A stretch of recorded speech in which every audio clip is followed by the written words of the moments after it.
Assalamualaikum warahmatullahi wabarakatuh. Bagaimana kabar kalian hari ini?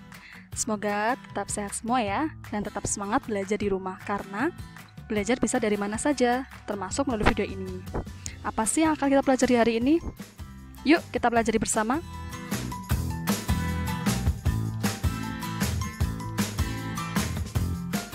Ya, hari ini kita akan belajar sumber energi.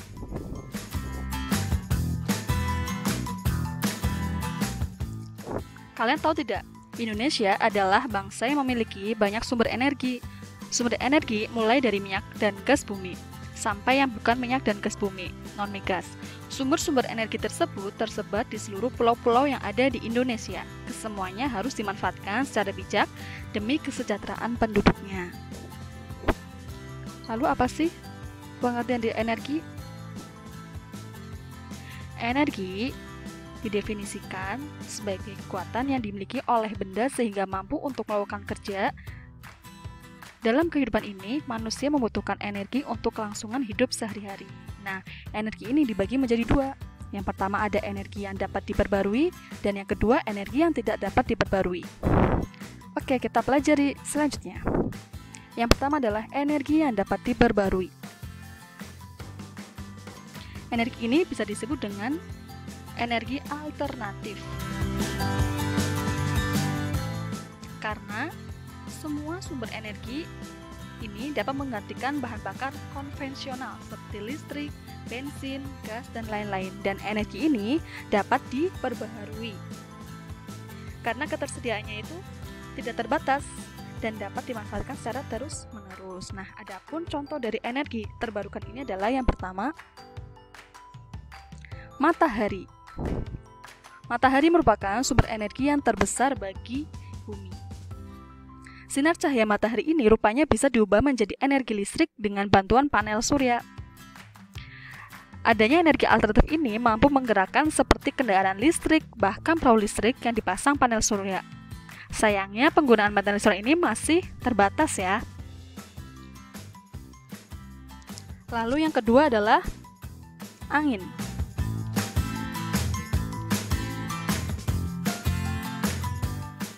Angin merupakan salah satu sumber energi yang tidak pernah ada habisnya.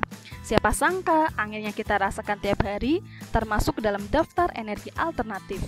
Hembusan angin rupanya mampu diubah dari energi kinetik menjadi energi mekanik yang dihubungkan ke mesin generator sehingga menghasilkan energi listrik. Nah, di Belanda, pengguna energi ini sudah dimanfaatkan dengan memiliki kincir angin besar untuk memompa air irigasi ke pertanian dan penghasil listrik. Lalu yang ketiga adalah air. Energi alternatif ini dibuat dengan cara membendung air sungai lalu mengarahkan pipa air menuju turbin. Energi yang dihasilkan berdasarkan proses jatuhnya air ke turbin dan banyaknya jumlah air yang mengalir. Oleh karena itu, pembangkit listrik tenaga air atau PLTA sangat membutuhkan sumber air yang sangat besar dan pembangunan tempat yang besar untuk menampung air layaknya danau atau waduk alami. Nah, kita bisa melihat di sini ada air. Air yang sudah dibendung lalu akan dialirkan menuju turbin. Nah, turbin ini digerakkan dengan generator di mana nanti akan menggerakkan turbin yang nantinya akan ditransformer dan menghasilkan listrik dan dialirkan ke seluruh rumah warga. Selanjutnya adalah tumbuhan. Produk yang dihasilkan dari tanaman atau tumbuhan dapat diolah untuk kebutuhan produk yang lain, misalnya kertas, kayu bakar, dan produk lainnya.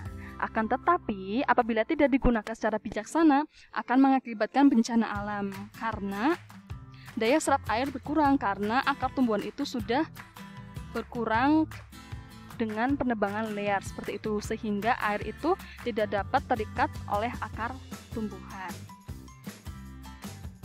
Selanjutnya adalah panas bumi. Faktanya, selain panas matahari, rupanya panas bumi mampu menjadi energi alternatif lain. Panas bumi atau disebut dengan geotermal berasal dari energi dari dalam bumi yang berasal dari aktivitas vulkanik gunung berapi, seperti uap alam, air panas, dan bebatuan kering.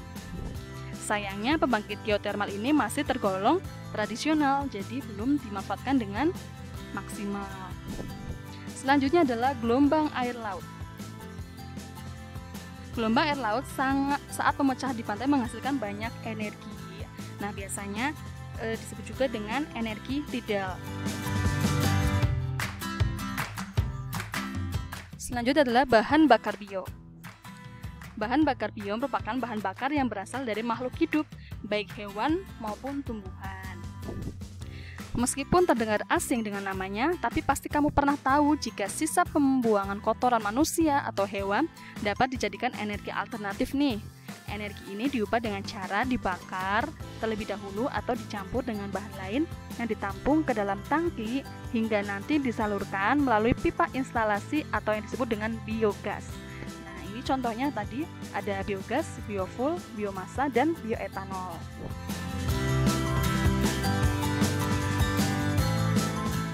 Nah, kita bisa melihat dari gambar ini, semuanya ini adalah energi alternatif dari angin, dari panas bumi, dari gelombang laut, dari makhluk hidup, dan sebagainya. Jadi kita harus bersyukur kita bisa memanfaatkan energi alternatif ketika energi yang tidak dapat diperbarui itu sudah mulai berkurang.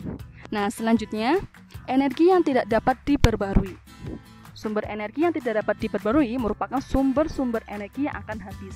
Walaupun mungkin bisa diperbarui, tapi membutuhkan waktu yang sangat lama, karena membutuhkan waktu sampai jutaan tahun seperti itu. Jadi mungkin akan susah untuk dipenuhi kebutuhannya. Apa saja sih macam-macamnya? Yuk, yang pertama adalah energi hasil fosil. Sumber energi ini berasal dari timbunan makhluk hidup yang telah mati, lalu terkubur di bawah tanah sampai jutaan tahun. Nah, contohnya adalah batu bara dan minyak bumi. Nah, makanya di sini batu bara itu juga sangat dimanfaatkan untuk menghasilkan energi listrik. Oleh karena itu, sekarang energi listrik bisa diciptakan dengan energi alternatif lainnya seperti PLTA dan lain-lain. Yang kedua adalah energi mineral alam. Mineral alam dapat dimanfaatkan sebagai sumber energi setelah melewati beragam tahapan proses yang sifatnya sangat lama. Nah, contohnya ini unsur uranium yang dapat menghasilkan energi nuklir. Selanjutnya adalah minyak mentah.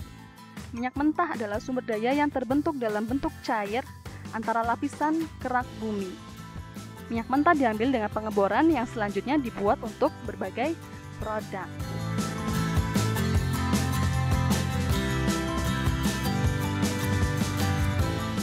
Selanjutnya adalah gas.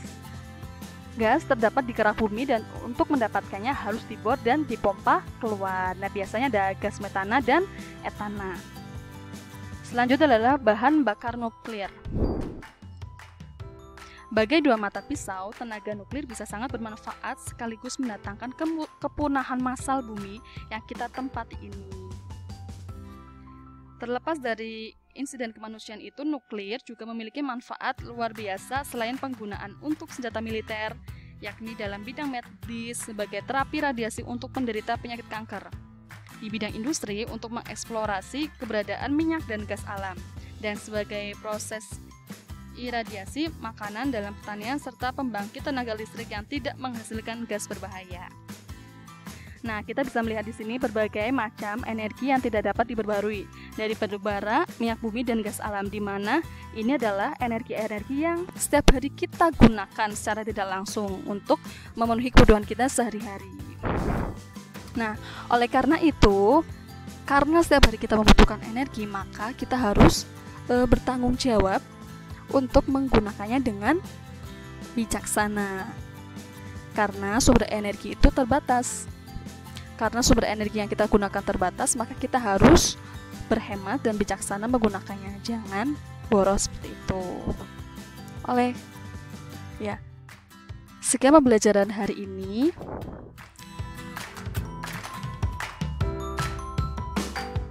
Sampai jumpa di pembelajaran selanjutnya ya. Wassalamualaikum warahmatullahi wabarakatuh.